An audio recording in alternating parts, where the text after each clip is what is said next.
The number one thing you've got to do is when you wake up, somehow get a signal for how am I doing.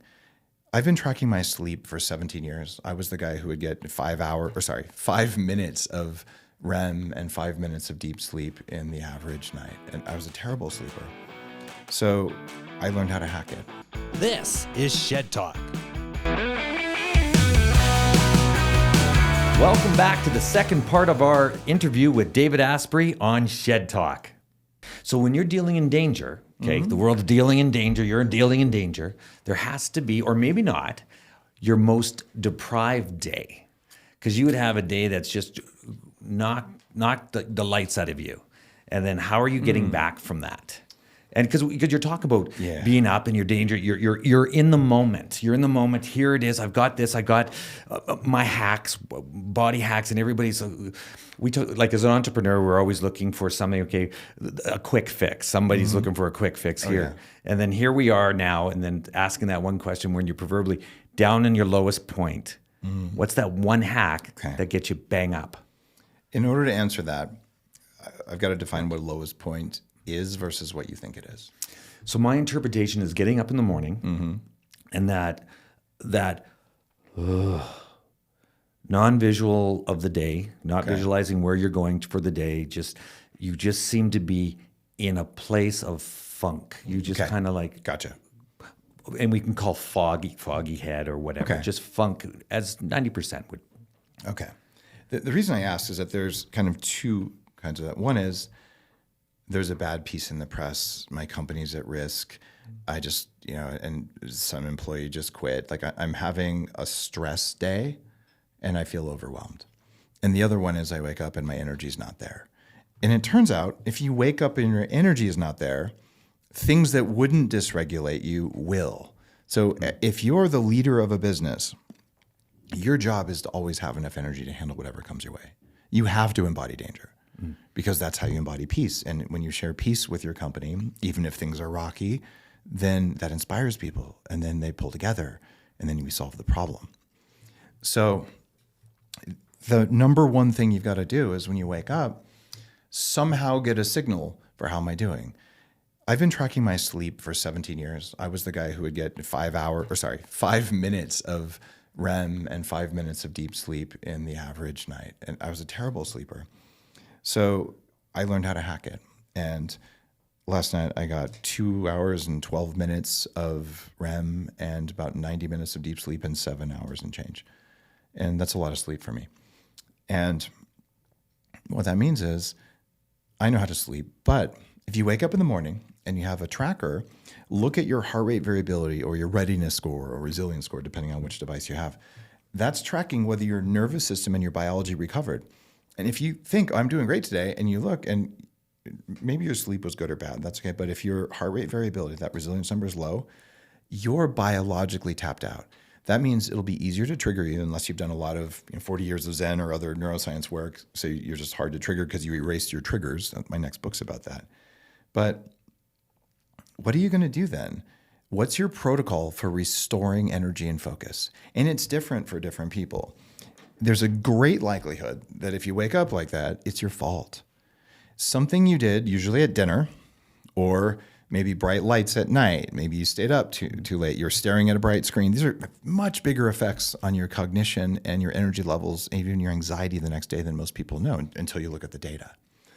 And biohacking is not about believing something works. It's about doing what works and not doing what doesn't, just like in a business. If I spend $1,000 on ads and I don't sell anything, I think I'll stop spending $1,000 on ads. But in health, we're like, I know spending $1,000 on ads works, therefore I'll do it forever, even if I never sell anything. So it's this very data-driven approach. So I'll just say, number one, don't do tonight what you did last night because it's your fault that you're blown out. And when I say that, that triggers a lot of people. Now, number one, if I can trigger you, that means you can be controlled. And if I can trigger you, it means you're carrying a loaded gun. That's not even legal in Canada.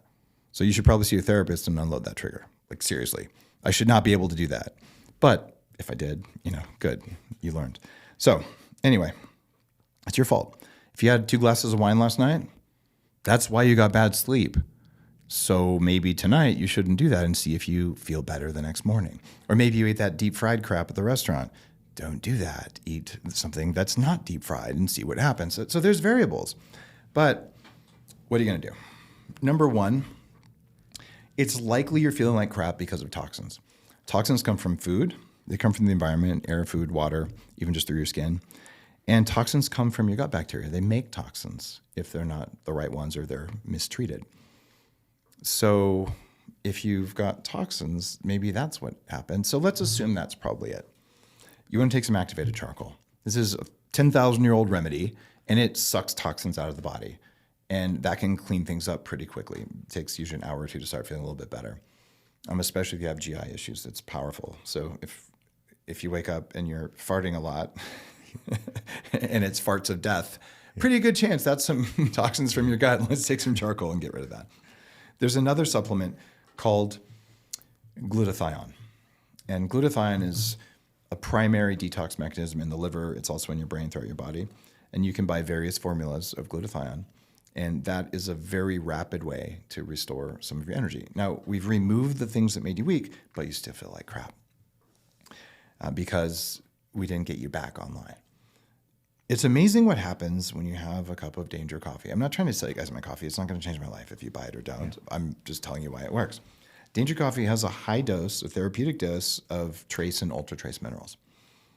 And when you look at what happens inside your cells electrically when you get trace minerals, they can make more electricity.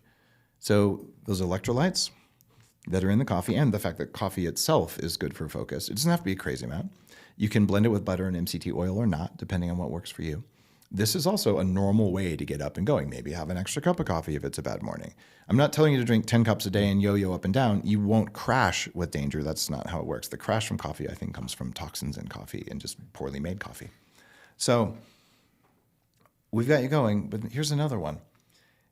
Your first glass of water in the morning, add a teaspoon of sea salt or salt from a mine, or better yet, some electrolyte powder that's high in sodium. And it turns out stressed mammals, including humans, need more sodium. It's not going to raise your blood pressure. In fact, I gave a talk recently. The amount of blood pressure increase from a high sodium diet is within the error margin of blood pressure cuffs. It's a tiny, tiny variable. We have huge amounts of fear about salt, but a lot of people are walking around tired and blown out all day. They just need to add sea salt to their food and water, and magically they come online. And how do I know this? When you come into Upgrade Labs, the first thing you do, and you can come in and they'll do it for free if you haven't been in before, is called cell health analysis. And one of the numbers we get on that shows exactly how much water's inside the cells versus outside the cells. It's called ECW to TBW ratio if you want to be nerdy about it. Well, I can tell you what is happening. When people come in, look at that. Your cells are dehydrated. So then get some sodium, some sea salt or salt from a mine, put it in water, slosh it around, drink it. And then, wow, my brain feels better. Isn't that funny that hydrated cells work better? So you're probably dehydrated if you feel like crap in the morning, and you're going to use sodium or sodium with potassium and magnesium, which is what electrolyte powder should be. Something like Element is a good one. And then suddenly your brain comes back online. And then maybe you want to have 5 grams of creatine or eat 1.5 pounds of red meat every day, which will give you about that much creatine anyway. Creatine is a really cheap and well-known thing. But let's say you're still not dialed in. Okay, should you skip breakfast? Well, intermittent fasting, I wrote the first big book called The Bulletproof Diet on intermittent fasting, and then a follow-up book on fasting when people were over fasting. Like Jack Dorsey really got into it, and he was eating 1 meal a day, 4 days a week, and I think skipping meals Friday, Saturday, Sunday. You can overfast. Fasting's a stressor, exercise is a stressor, emotional stress is a stressor, circadian stress from crossing time zones is a stressor. So your body has a certain amount of good or bad stress, it doesn't matter. And understand you don't need to intermittent fast in the morning, but if it makes you feel better, do it. And if that doesn't work, use the limitless drug. And our limitless drug is? It's called modafinil. Mm-hmm. It's a prescription drug, but a lot of people buy it online from places like India. I was on ABC Nightline about 12 years ago. I was the only guy who would talk about it without a bag on my head. This is a drug that the military uses instead of amphetamine so pilots can stay up for 24 hours. If you deal with jet lag, and you haven't gone through all the stuff that I teach about jet lag, so you don't have to, and you're just feeling blown out, you can take 100 milligrams of modafinil. It is not a stimulant. It is not addictive. And suddenly everyone around you slows down, like in the movie Limitless. The good news is it doesn't make you kill people, like in the movie Limitless. Let's just say that. So I started taking modafinil when I was at Wharton, getting my MBA. I was failing. And I got a brain scan from Dr. Daniel Amen. And oh my God, there's some serious hardware problems I got to address.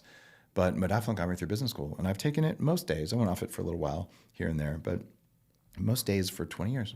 So I have access to a smart drug that everyone else could have access to that increases your IQ in some studies. It increases the speed at which you type. So why would you not do that if you're feeling blown out and you wanted to get stuff done, right? Do you microdose that? I take 100 milligrams, which is the small dose. That's a small, but you don't break that pill down. Sometimes I'll to do 50. 15 and then break that out. Yeah, and I've gone up to 400 a day, which is a lot. And I'll just warn you, if you're an entrepreneur with a hot temper, modafinil makes you more of what you are. So if you're I was going to say the D word, but since we'll bleep that out. Yeah. If you're an a-hole, it'll make you a bigger a-hole. And you'll literally ask yourself, why is everyone around me so slow? It's because you're faster. It's not because they're slow. So you've got to learn to be at peace with that. But for 20 years, I've had an unfair cognitive advantage. I also take a handful of nootropics. I've manufactured them. I'm on the advisory board for a company called Qualia. We make them at Upgrade Labs. You can come in and pick up this Upgrade Labs nootropics. It's called Brain 101. And what's going on here is if you're an entrepreneur not taking nootropics, especially the natural ones, why? And should you take adaptogens? Yes. This is a class of mostly plant-based compounds that allow your body to turn on stress more quickly and turn it off more quickly. And these were pioneered by the Chinese and Russian militaries 1,000+ years ago because they give them to their soldiers before battle so they could quickly get into battle mode and then chill out afterwards instead of being stressed all day. So this is not new. Why wouldn't entrepreneurs do it? I don't get it. And then you're looking today, and then all of a sudden everybody's getting into the cannabis stuff. Ugh. So tell me a little bit more about into the cannabis. All right. Now we're getting into the... So I've used psychedelics. I've been through shamanic training, and I do a lot of things in that realm, personal development. What cannabis does, if you have a brain seizure disorder or weird inflammation, for a few people, it can be life-saving and life-changing. It has medical benefits. And no government has the right to ban cannabis. I don't recall signing a piece of paper giving that right to any government on the planet. They just sort of seem to think they have that right, and it's not real. So my body, my biology, my choice, and I can put anything I want in my body because it's mine, right? And anyone who thinks it's theirs, well...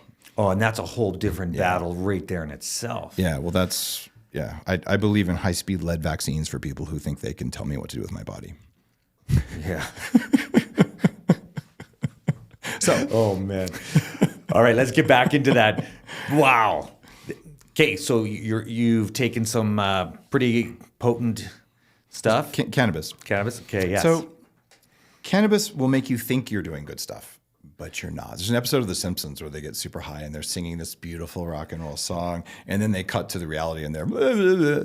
So I've known so many entrepreneurs who get into cannabis and it doesn't end well. And if you look at Dr. Daniel Amen's brain scans of people, or you look at what we see at 40 Years of Zen on the EEG scans, Dr. Amen's scans are something called SPECT, which shows metabolic activity. You can see holes in metabolic activity, and he has huge amounts of evidence for this. He's done this with Justin Bieber and several other big celebrities going, here's what pot's doing to your head. So you want to use CBD because it makes you feel good? Great. You want to use THC regularly? I don't recommend it. You want to use it on the weekend for a party? Go for it if that's your thing. It's not mine. You're probably better off to use microdose mushrooms because those at least increase brain-derived nootropic factor. It's good for your brain. Don't be high all day. It's bad for you. Now, you had mentioned yesterday, because we're on that cannabis track, I want to talk a little bit about Cialis. Okay. Let's talk about Cialis. And I want to talk about two other Mother Nature smart drugs. One's really controversial. So Cialis. If you don't know what Cialis is, it's a cousin of Viagra, and it's used for sexual dysfunction, usually in men and sometimes in women. It works for both. And a full dose of Cialis will cause all those effects. But in the longevity world that I live in, you can take 6 milligrams, a microdose of Cialis, and it causes more blood flow in the brain. And people who do that have a much lower risk of Alzheimer's and cognitive dementia. So you even get a better pump from your exercise. Like you want to look good on stage, take a microdose of Cialis. It's better than nitric oxide, and it lasts longer too. And you can do them together as long as it doesn't drop your blood pressure too much. So you have these, you want to have some veins. My veins are pretty decent here. Oh, look at that, 5%. Yeah, Cool. right. But my vascularization is kind of insane. Wow. Right. And part of that's because I know herbs that increase vascularization, and also because I use microdose Cialis. Right. Oh. And it's a longevity thing. Right. So yeah, we can talk about if that's the goal, it's the body fat. But I mean, the pipes there. Yeah. Those are there also because of a couple different supplements that people don't generally know about that cause your blood vessels to be healthier. Wow. So biohacking, bodybuilding, longevity, neuroscience, let's bring it all in, right? Yeah. So we were talking about Cialis, but let's talk about Mother Nature's 2 original smart drugs. Okay. One of them is here. That's caffeine. Yeah, right there. Yeah. And by the way, I'm wearing a compression shirt because I'm about to get on a flight. Yeah. You want to feel good when you fly? Yeah. Wear a compression pants and compression shirt. Completely no effect from flying versus you feel like crap when you land. A lot of it's just keeping pressure on the body. So Mother Nature's original smart drug, caffeine. The other one you might have seen me use. Let me just demonstrate this one. This is 1 milligram of nicotine. 1 milligram of nicotine. So people, when I say nicotine, most people heard me say tobacco. They're not the same thing. Tobacco causes cancer. But guess what tobacco users don't get? Alzheimer's disease and Parkinson's. They almost never get it. They just get cancer. So Because they died young. Oh, yeah. Smoking's bad for you. Yeah.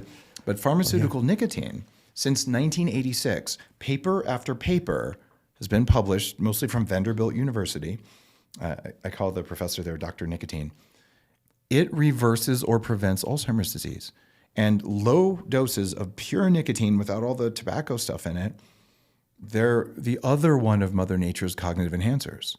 So if you wake up and you're blown out and you have your cup of coffee and you do 1 milligram of nicotine, you'll be like, this is the best day I've had in a long time. Wow. 1 milligram, for reference, there's about 20 milligrams in a cigarette. I mean, we're talking tiny doses. And this is something, yes, it is addictive, but especially over age 40, there's a case for doing between 1 and 5 milligrams a day for cognitive enhancement. It's an exercise mimetic. It raises the same compounds in your body that exercise raises, mostly something called PGC1 alpha. So you're like, oh, I took a small dose of this. My brain worked better today. I can lose weight more easily because what do you think all the women in Brazil who eat, all this food and are thin all the time, but chain smoke? Well, the chain smoking is about 15 pounds. So you don't have to have the downside of tobacco, and intelligent and very small dosing of nicotine is a longevity thing for your brain and a performance enhancer. So most great works of art, whether it's books or songs, there's caffeine and there's nicotine involved. Well, I wrote all my books on those. Has there ever been a biohack that you've ever done that ever had danger to you, as in injury? So, maybe 10 years ago or so, I was one of the first big voices about the benefits of cold therapy, all these cold plunges and things that help to get that movement going. Wim Hof is another friend who's been on my stage. And so I was really doing a lot of this.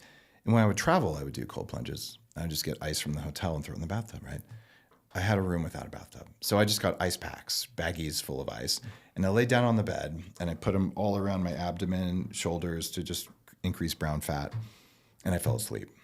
And I woke up 90 minutes later. And it sounds weird you could fall asleep with ice, but it's actually blissful once you get over the initial shock. So you do that. And then I wake up going, oh, this wasn't so good. I'm really cold. I got first-degree ice burns over 15% of my body. And I was in so much pain for about 6 weeks. I mean, it was nasty. So I don't recommend falling asleep with ice packs on you. And that was your worst one? It wasn't my worst one. That was just a lot of suffering.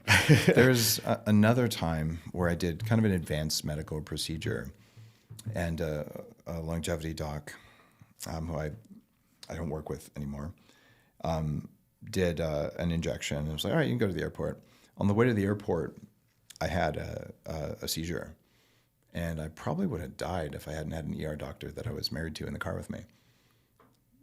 So it caused a really rapid drop in blood pressure. And you know this in the bodybuilding world. You put on a lot of muscle, you're subject to vasovagal syncope, it's called. So a lot of football players will pass out from things because if you're tall or extremely muscular, you can have these transient rapid drops in blood pressure. So I had one of those. That was enough to make me seize up. So yes, I peed in an Uber once because I was unconscious. Whew. And then all of a sudden you go, wow. Now you'd mentioned about your wife, okay? And then, Former wife, yeah. Former wife. And then you have your kids, Yeah. okay? How did you ever teach your kids? Okay, so you're in the biohacking. How do you get them to be part and to buy into your side of biohacking? And did you have to bribe them, pay them as they're getting older to understand it? You can't tell your kids what to do once they become teenagers. In fact, if you do that, they'll do the opposite. So what I did is I taught them since they were very young. How you feel is based on what you put in your body. It's also based on how you manage your emotions. Let's talk about emotions, how they work, learn to identify them and learn how to process them. But it got to the point around 8 or so years old for my oldest and 6 for my youngest. My daughter had food shamed a nanny for going to McDonald's. She'd never been to McDonald's and was like, I want a poopy chemical latte. I know that's bad coffee. And it was really cute, but it kind of pissed off our nanny. So I said, kids, people eat fast food because it's cheap, because it's convenient, because it tastes good. And there's nothing wrong with that. Everyone chooses their own food when they're adults, and they choose how they feel as a result. I said, so you understand all this. We're going to go to McDonald's. I'm thinking I'm going to feel like crap for a week from this junk food, but we're going to get French fries and cheeseburgers and milkshakes and pie, and we're going to get toys and play on the thing. And you should have seen these 2 little kids. They look at me and they're glaring. Like angry little kids are so cute. Like they cross their arms and their body language is so obvious. Like, And Daddy, you can take us to McDonald's, but you can't make us eat. I'm like, but it's going to taste good. They said, look, we know what our tummies feel like when we eat that way, and we don't want our tummies to hurt. My kids didn't have upset tummies growing up, almost ever, because we didn't feed them crap. They slept through the night every night because our house is dark at night and we don't have bright lights in the bathrooms. They know how to sleep and they know how to eat. And yeah, do they sometimes go off the rails? Every time, they know how far off the rails they can go before they feel bad. And I'm so honored, when sometimes they'll say, hey, Dad, I was on the ski trip and these were the foods available. So I chose this one because it seemed the least harmful. Was that the right choice? I'm like, that was a really good logic, right? Here's why you wouldn't want to eat that regularly, but given the choices there, you chose the food with the least harm that would make you feel the best. And now I'm so honored. My daughter is 17 and she said, Dad, sometimes school's really hard. She's a competitive school in Canada. And sometimes I just don't get enough sleep and I'm tired in the morning. What do I do? I said, oh, well, let's get some adaptogens. Let's get some nootropics. Ones that are natural, plant-based, most of them anyway, some are amino acids. And let's build a stack for you to feel good and not have stress and anxiety when you're at school because you're tired. And just last night, she texted me and said, oh, Dad, thanks. The new one's just arrived. I was running out, and I really do feel better when I take these when I'm tired. It was her choice. I didn't make her do it. And I was super happy, and I love her whether she does it or doesn't, and they can eat the junkiest food ever, and they can make all their mistakes. At least they know they have control. And if you know you have control, that makes everything your fault. Mm-hmm. Or the more positive thing is that makes everything your choice. And they've just learned how to make better choices, but I do not make them do it. They're allowed to eat gluten and dairy. They just have to deal with the consequences. And they're not from me, they're from the food. If there was one thing that you would tell anybody or your future self, okay, or just tell anybody and kind of wrapping it up, what is the one thing that you would like to tell somebody or humanity as of today about Dave Asprey? About me? Well, let's make it about them. Okay. The voices in your head, the mean ones, the negative emotions you're feeling, a huge amount of those are just your mind trying to make sense of danger signals from the body. Those danger signals are coming from what you eat and from your environment. Make your environment better. Make your food environment better, your exercise environment better, your sleep environment better. And magically, you'll have less negative self-talk. You'll have less negative emotions. None of those mean voices in your head are you. They're just Mother Nature trying to keep your body safe, as if your brain was even in there. And when you can just lose the shame and guilt over those, you can make a lot better choices because you're harder to trigger. That is just the most important thing. All the bad stuff that you think is going on there, it's just biological stuff. And it's hardware. And you can adjust your hardware settings. And when you do that, you can just have a lot more happiness and joy. And make happiness your goal. And if you want to be happy, it doesn't come from getting something or achieving something. It comes from working towards something. So do work that matters and is fun, and you'll be happy every day. But don't say I'll be happy when, because it's never true. Awesome, Dave. You know what, Dave? Thank you very much for being on Shed Talk. Do you have any questions for me? That's a good question here. Yeah. What motivates you to enter competitions? What motivates me most for the competition wise, it's the wow factor to be able to do it where I came from before, being overweight. Like when you were talking 295, a lifestyle change needed to happen. And I truly had to believe in myself, to love myself internally. Love it. To truly love myself, to be able to create change that I can help humanity, my family, and everybody else. But if I didn't love myself, and that's where the bodybuilding came into place, is that I need to look after me before I can look after anybody else. As when you start talking the exact same thing about biohacking, everything about it is about you as an individual to be great, because we can't help others until we're good. What a beautiful answer. I remember years ago, I think it was Men's Fitness came out to my labs, and they said, we're going to do a photo shoot for labs. I'm like, that's great. And pictures of the gear and all. He goes, all right, take off your shirt. And I was like, no way. I know what you guys do for your cover photos. You know, you're going to fast for 3 days. You're going to get a spray tan, like all that stuff. And I didn't do any of that. And the photographer said, well, I'll tell you what, if you don't like the photos, I won't use them. So I take off my shirt. I'm standing there in the cryotherapy chamber for Upgrade Labs. And I've been in national magazines with my shirt off with no prep. And I look pretty damn good. And you can see my stretch marks. And it takes a lot of love to be able to show up on stage, self-love, to be able to show up on stage, even though you've been fat in the past. It's actually a huge amount of vulnerability. So I love your answer, because I sure felt that there going, good God. You know, I used to be the triple ripple guy. Oh, man.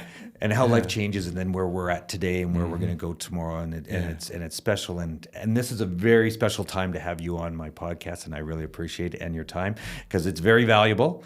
And everything like that. So thanks, Dave, for coming on Shed Talk. You're very welcome. And I'm so happy to be here in Calgary. Thank you. Now you know. Shed Talk.